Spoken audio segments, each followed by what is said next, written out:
প্ৰিয় দৰ্শক বন্ধুসকল, আপোনালোকে দেখা পাইছে আজি আমাৰ জালান ষ্টেডিয়ামত বিহু নৃত্যৰ চূড়ান্ত আখৰা পৰীক্ষণ ইতিমধ্যে শেষ হ'ল আৰু মই লগ পালোঁ আমাৰ ভাইটি কি নাম?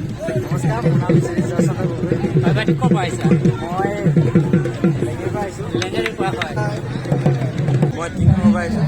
হয়, কেনে পাইছা আহি? ভালে লাগিছে। আপোনালোকে যদি আমাৰ চেনেলটো আগতে ছাবস্ক্ৰাইব নাই হ'লে কৰি দিব আৰু ভাল পাই হ'লে নিশ্চয় এটি লাইক কৰি দিব। আৰু যিহেতু এনেধৰণৰ ভিডিঅ' আমি আপলোড কৰি থাকোঁ, গতিকে চেনেলটোৰ লগত জড়িত হৈ থাকিব। আগন্তুক ৰঙালী বিহুৰ বাবে আপোনালোকক সকলোকে আন্তৰিক শুভেচ্ছা আৰু ধন্যবাদ জ্ঞাপন কৰিলোঁ। বহুত বহুত ধন্যবাদ। ভিডিঅ'টো চাই থাকিব। মাননীয় কেন্দ্ৰীয় মন্ত্ৰী সৰ্বানন্দ সোণোৱাল ডাঙৰীয়া, শ্ৰদ্ধাৰ ৰামেশ্বৰ তেলী ডাঙৰীয়া, অসম চৰকাৰৰ জ্যেষ্ঠ মন্ত্ৰী, ডিব্ৰুগড় জিলাৰ অভিভাৱক মন্ত্ৰী ৰঞ্জিত দাস ডাঙৰীয়া, আমাৰ দুলীয়াজান বিধানসভা সমষ্টিৰ সন্মানীয় বিধায়ক তেৰছ গোৱালা ডাঙৰীয়া, চাবুৱা সমষ্টিৰ সন্মানীয় বিধায়ক পুনাখন বৰুৱা ডাঙৰীয়াকে প্ৰমুখ কৰি বহুসকল বিশিষ্ট ব্যক্তি আমাৰ মাজত এতিয়া আনুষ্ঠানিক শেষ ৰিহাৰ্চল চাবৰ কাৰণে সকলো উপস্থিত হৈছে। মই নিজে বিমল বৰা, সাংস্কৃতিক মন্ত্ৰী, গতিকে সকলোকে শুভেচ্ছা জনাইছো। আমি আনুষ্ঠানিকভাৱে এতিয়া আমাৰ এই অন্তিম কাৰ্যসূচীৰ উদ্বোধনী অনুষ্ঠান মুকলি কৰিম। গতিকে অনুষ্ঠানটো আগুৱাই লৈ যাবৰ কাৰণে মই অনুৰোধ জনাইছো।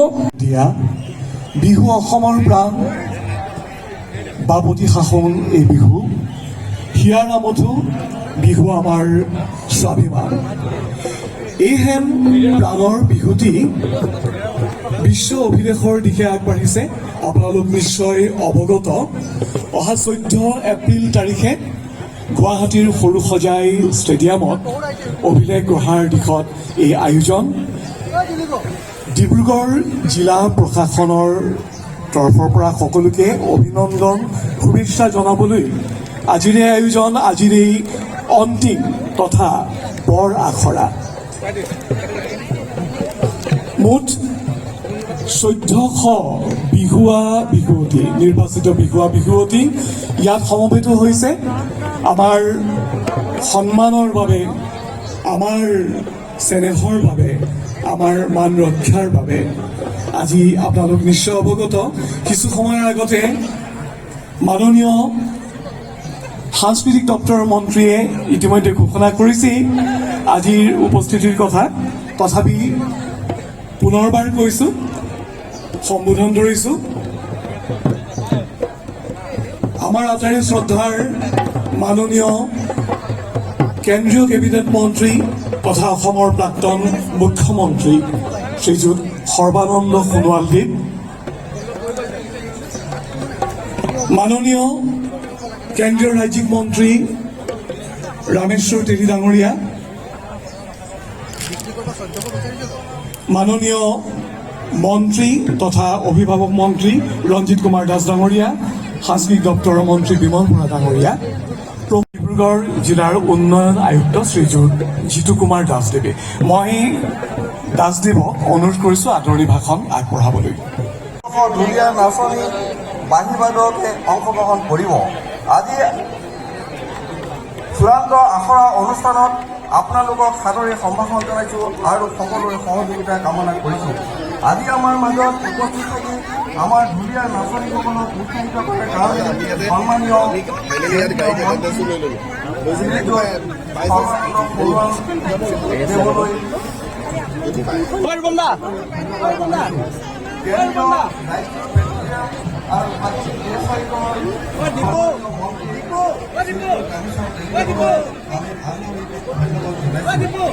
অসম চৰকাৰৰ মাননীয় মন্ত্ৰী মহোদয় শ্ৰীযুত বিমল কুমাৰ বৰাদেৱ আৰু শ্ৰীযুত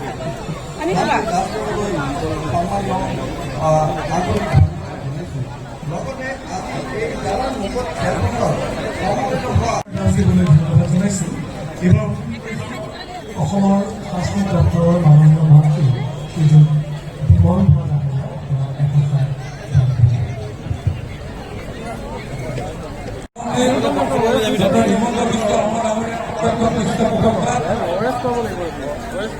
বিহু নাচৰ আয়োজন কৰা হৈছে।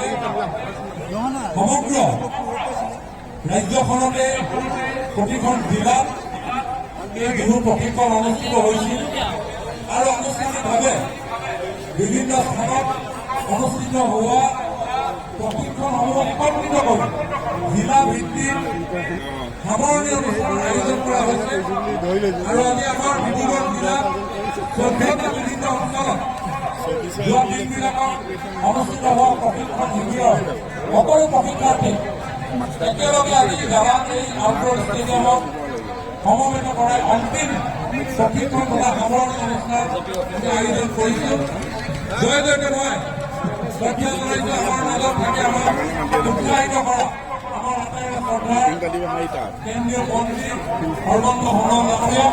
মই তেখেতক আজি এই শুভ মুহূৰ্তত আমাৰ সকলোকে উৎসাহিত কৰি ইয়াত উপস্থিত থকাৰ কাৰণে আন্তৰিক কৃতজ্ঞতা জনাইছোঁ আৰু সকলোকে এটা হাত চাপৰে আমাৰ মাজত উপস্থিত আছে আমাৰ ডিব্ৰুগড় লোকসভা সমষ্টিৰ ৰাজ্যমন্ত্ৰী ৰামেশ্বৰ তেলী ডাঙৰীয়া। মই তেখেতকো আন্তৰিকতাৰে শ্ৰদ্ধাৰ সম্ভাষণ জনাইছোঁ। মই সম্ভাষণ জনাইছোঁ আদৰণি জনাইছোঁ অসম চৰকাৰৰ জ্যেষ্ঠ মন্ত্ৰী তথা ডিব্ৰুগড় জিলাৰ অভিভাৱক মন্ত্ৰী ৰঞ্জিত কুমাৰ দাস ডাঙৰীয়া। ইতিমধ্যে তেখেতে তিনিচুকীয়াত অনুষ্ঠিত হোৱা সামৰণি অনুষ্ঠানত অংশগ্ৰহণ কৰি আমাৰ ডিব্ৰুগড় আহি উপস্থিত হৈছেহি। মই তেখেতক আন্তৰিকতাৰে শুভেচ্ছা সকলোকে আন্তৰিকতাৰে বিহুৰ মুহূৰ্তত মই ওলগ জনাইছোঁ। অহা 14 তাৰিখ অসমত এক ইতিহাস ৰচনা হ'ব। একক স্থানত ইমান বৃহৎ সংখ্যক বিহুৱতীৰ নাচ কেতিয়াও আগতে হোৱা নাছিল। পোন প্ৰথমবাৰৰ কাৰণে এই মহা আয়োজন কৰা হৈছে। অসমৰ কেইবাগৰাকী বিহু বিশেষজ্ঞই এটা বিহু নাচ তেওঁলোকে প্ৰস্তুত কৰি উলিয়াইছিল। ৰঞ্জিত গগৈ, ভূপনাথ বৰা, মাধুৰীমা চৌধুৰী, ডক্টৰ অনিল শইকীয়া, প্ৰবীণ জ্যোতি নেওগে প্ৰমুখ কৰি বহুকেইজন বিহু বিশেষজ্ঞই এই বিহু নাচটো নিৰ্মাণ কৰি উলিয়াইছে আৰু এই বিহু নাচ হোৱা দিনবিলাকত আমি আমাৰ বিহুৱতীসকলক আমি প্ৰশিক্ষিত কৰি তুলিছোঁ। মই ভাবোঁ এইটো কেৱল মাত্ৰ বিহু নাচ নহয়, বহাগ মাহ এটি ঋতু নহয় বহাগ এটি মাহ। অসমীয়া জাতিৰ এই আয়ুস দেখা জনজীৱনৰ হাঁহ সুধাকণ্ড ডক্টৰ ভূপেন হাজৰিকাদেৱে বিহুক আমাৰ সাহসৰ লগত তুলনা কৰিছে, বিহুক আমাৰ সৌন্দৰ্যৰ লগত তুলনা কৰিছে, বিহুক আমাৰ জাতীয় আৱেগৰ লগত তুলনা কৰিছে। আৰু সেয়েহে অহা 14 তাৰিখে বিশ্ববাসীয়ে কেৱল মাত্ৰ বিহু নাচ দেখিবলৈ নাপাব, কাৰণ এই বিহু নাচত উজলি উঠিব আমাৰ নাচনীসকলে পৰিধান কৰা মুগা সাজযোৰ। বিহাৰে আগ্ৰহী ৰূপসজ্জা সমগ্ৰ বিশ্বই দেখিবলৈ পাব। ভমকা ফুলীয়া সোণালী হাতেৰে বোৱা মুগাৰ মেখেলাখন বিশ্বই দেখিবলৈ পাব। দুই হাতত পিন্ধি থকা গামখাৰু অথবা মুঠিখাৰু সমগ্ৰ বিশ্বই দেখিবলৈ পাব। আমাৰ জোনবেলি দেখিবলৈ পাব, আমাৰ ঢোলবেলি দেখিবলৈ পাব, আমাৰ বাঁহেৰে নিৰ্মাণ কৰা আমাৰ লোকগীত বাদ্য গগনা বিশ্বই দেখিবলৈ পাব, প্ৰকাশ বিশ্বই দেখিবলৈ পাব, ঢোলক বিশ্বই দেখিবলৈ পাব, মহৰিয়াৰ পেঁপাক বিশ্বই দেখিবলৈ পাব।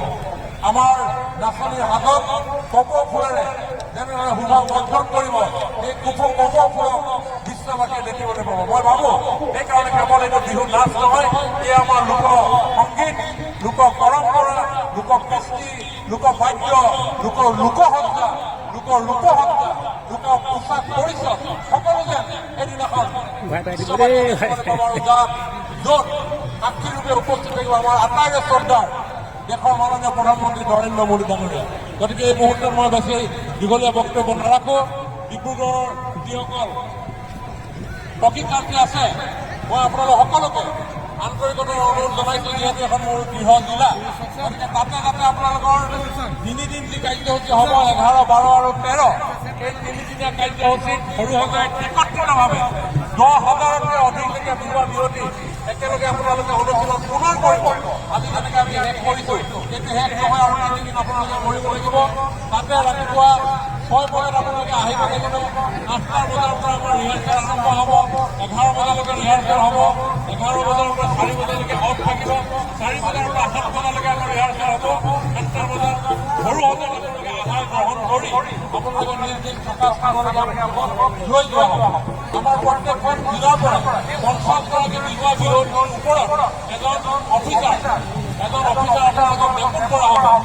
এই 50জন যিটো দল হ'ব, সেই দলটোৰ ওপৰত থকা সেই বিষয়াজনৰ মতে আপোনালোকে চলা ফুৰা কৰিব লাগিব। আমাৰ ইয়াৰ পৰা 1400 বিঘা বিৰোধী যাব, প্ৰত্যেক 300 বিঘা বিৰোধীৰ ওপৰত আপোনালোকৰ যদি স্বাস্থ্যৰ কিবা প্ৰব্লেম হয়, চোৱা চিতা কৰিবৰ কাৰণে এগৰাকী ডাক্তৰ থাকিব লগত, এগৰাকী নাৰ্ছ থাকিব।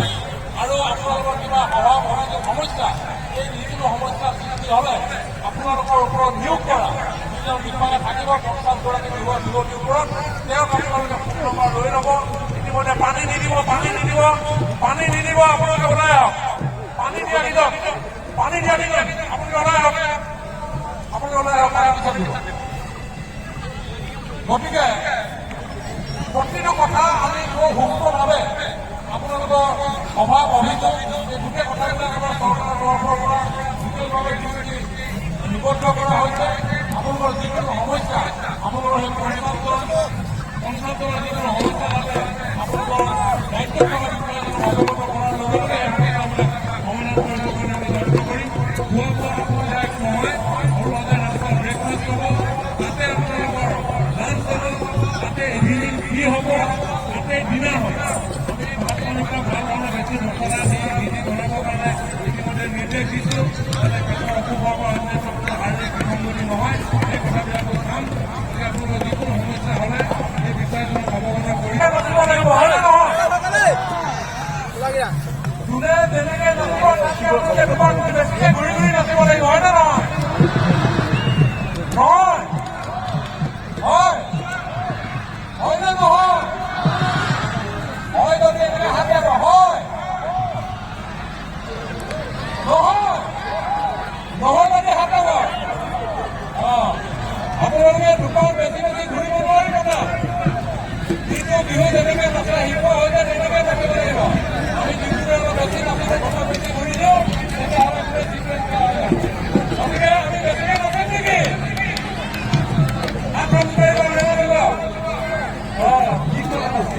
সকলোকে হৈ আছে সকলোকে ধন্যবাদ।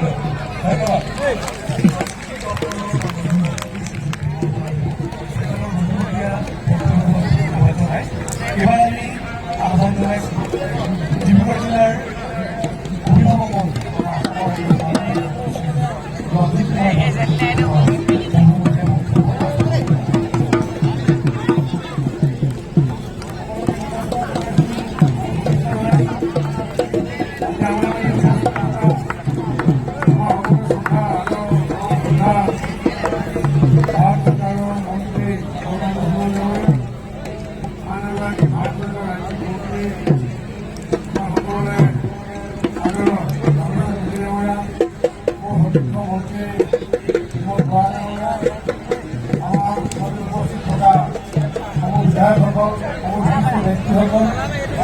আজি